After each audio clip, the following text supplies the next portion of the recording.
Hi world, it's Keely and I'm back for another video. This is going to be my January book haul. There are a couple books here from the library and then also a couple books that I just got 2 days ago. So I think technically like February 2nd, I guess it was, but that's okay. I'm gonna count them for January and I'm gonna try really hard to not get any books in February, but we will see if this works. If at the beginning of March I have February book haul, then you know that it did not work. Let's start with the library books. The first one is a book that I'm reading for my work book club this month, and that is Rest is Resistance by Tricia Hersey. She is the founder of the NAP Ministry, and this is a nonfiction all about taking back the concept of rest and fighting back against this like go capitalist patriarchy culture and taking time for yourself as like a person that has inherent value instead of it being to be a more productive worker. I'm sure that's a very like simple version of what this book is really about. I've only read the first like 3 pages, but I'm very excited to read this one this month. The next one I have from my library is one I've never heard of, but I'm super excited for it. And it's Transmogrify, 14 Fantastical Tales of Trans Magic, edited by G. Heron Davis. And it says magic is for everyone on the front. And I'm very much excited to read more queer books and books that have more diverse characters. So I'm super excited for this one. I will be picking this one up soon. And then the final book I have from my library is The Dragon's Promise by Elizabeth Lim. I just finished the first book, Six Crimson Cranes, a couple days ago, and I absolutely loved it. I own Six Crimson Cranes. It's a book I got in, I think, 2022, but my library had a digital copy, so I was reading that and then just keeping myself updated with a bookmark in my physical book. And then when I went to pick up Rest is Resistance is when I saw this one on the shelf and I was like, well, perfect, I'll grab it. So this is the second one. I did see that there is a third one, but based on the characters, I think it is a kind of prequel to Six Crimson Cranes, it seems like. So I'm just super excited to dive into this one. In the first one, you're following the main character, Shiori, who is a princess, and all of, like, she has siblings, but they're only brothers. She has 6 brothers, and they are in line to take over for her father, who is the emperor, and she has a stepmother that at the beginning it seems like something weird is going on. Shiori also has magical powers that she's trying to hide from everyone so that they don't think she's a demon, and it just has all these like mythological kind of fantastical elements in it that I absolutely love. And you're following Shiori as she is trying to figure out who she is and how she fits in the world, while also dealing with her brothers and the interactions that they have with other people, and then also her stepmother, and then a whole bunch of other stuff. I just really enjoyed it, so I'm very excited to continue on with the next one. I think they technically are YA, but I think I mentioned in a previous video that if you go into them kind of reading them imagining that they're for a younger audience, it does very much read more like a middle grade, I think. Those are all the books I have out from the library right now. Now we can dive into the ones that I am currently reading. One I'm reading right now is Unwieldy Creatures by Addie Tsai. This one is a queer retelling, it's a biracial, queer, gender swap retelling of Frankenstein, and I'm really enjoying it so far. I am not that far into it. I'm only 64 pages, but having a very good time with this one. And this one is part of a batch of books that I got from a queer bookstore in Philadelphia. So let me just show you all of those books. One that I got from there that I have finished is Queer Little Nightmares, an anthology of monstrous fiction and poetry. This one was excellent. I really enjoyed this one. And this one is all short stories and poetry, like it says, that have to do with monsters in some capacity. So either human as monster, like the other as monster, actual monsters like werewolves. There's some body horror in this one. Just know going into this one, it's really weird, really great, but also really gross at points because it's supposed to be horror and weird. Then I have, I believe, only 3 more books from that particular bookstore.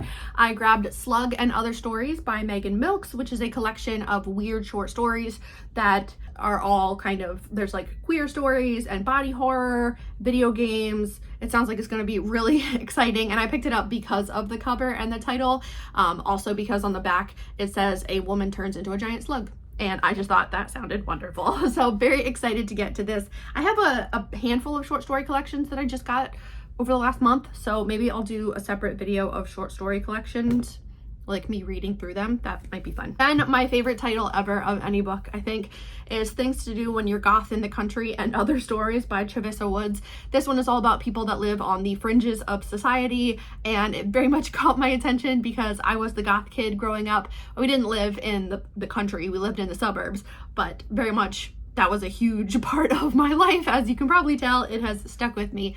But I was bullied pretty hardcore for being goth, so I am very excited to read this one and to see how it's gonna go. I'm hoping I'm gonna love it. And the final book then that I grabbed is Our Share of Night by Mariana Enriquez, which is a translated work, I think from Spanish, but it's translated by Megan McDowell. And this one is supposed to be a really weird one about a young father and son after their wife and mother died, and they go back to their her ancestral home where there's some kind of terrifying legacy. It sounds like maybe cults. I'm very excited for it. I've heard really good things, and I'm just very excited to get to this really weird one. These are all the books that I got from that one bookstore. Like I said, reading this one, completed this one, excited to get to these next couple. Oh, and I actually forgot one that I did get at that bookstore.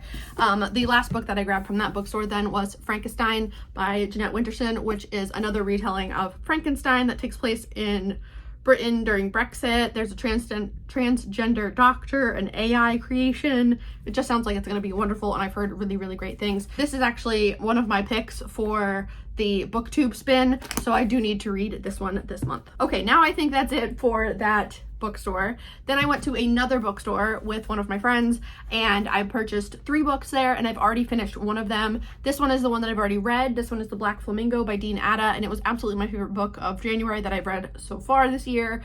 This one is all about Michael, who is a mixed-race gay teen growing up in London. It says all his life he's navigated what it means to be Greek, Cypriot, and Jamaican, but never quite feeling Greek or Black enough. And then as he gets older, he starts to come out, and he finally finds where he belongs in the local drag society.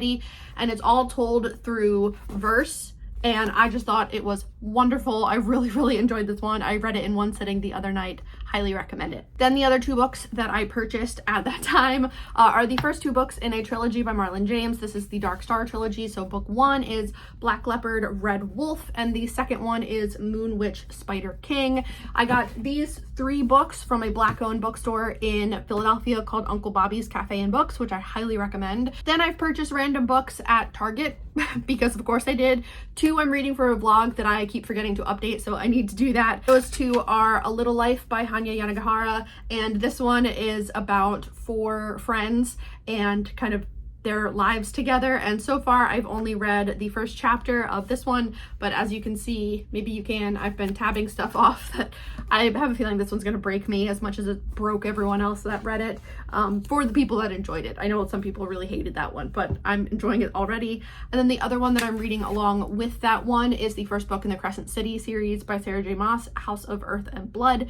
I again have read the first chapter of this one, but I haven't continued on. Really enjoying the beginning of it so far because it's following Bryce, who is half fae, half human, and it seems like there's going to be a murder, and I'm just excited for more fun fantasy. One that I do have to read this month because it's my other pick for the BookTube spin is Cassandra Clare's new book, Swordcatcher. Her newest book, I believe it's her first adult fantasy. It doesn't take place in like where all her other books do. 2 outcasts find themselves at the center of world-altering change in the start of a riveting epic fantasy series from Cassandra Clare.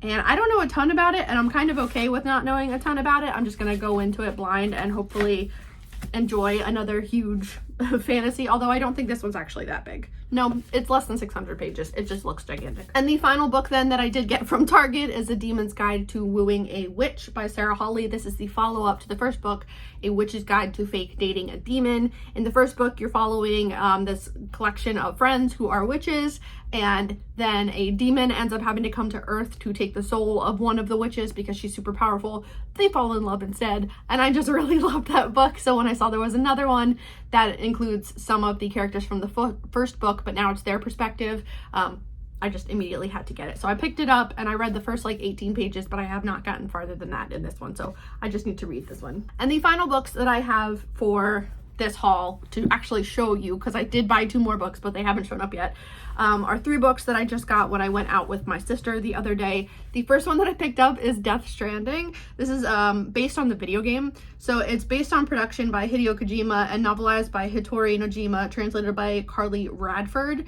And so this is the first one, and Death Stranding is this super weird universe where I don't honestly know really what happens. I remember my husband playing the game and really loving it, so he's very excited for me to read it and see if it makes me want to play the game. But it says mysterious explosions have rocked the planet, setting off a series of supernatural phenomena known as the Death Stranding. Spectral creatures that devour the living have pushed humanity to the brink of extinction, causing countries to fall and survivors to scatter and live in pockets of isolation. Sam Porter Bridges, the legendary porter with the ability to return from the world of the dead, has been entrusted with a critical mission by the President of the United Cities of America. He must journey across this ravaged landscape, crawling with otherworldly threats to reconnect cities and people and rebuild America one step at a time.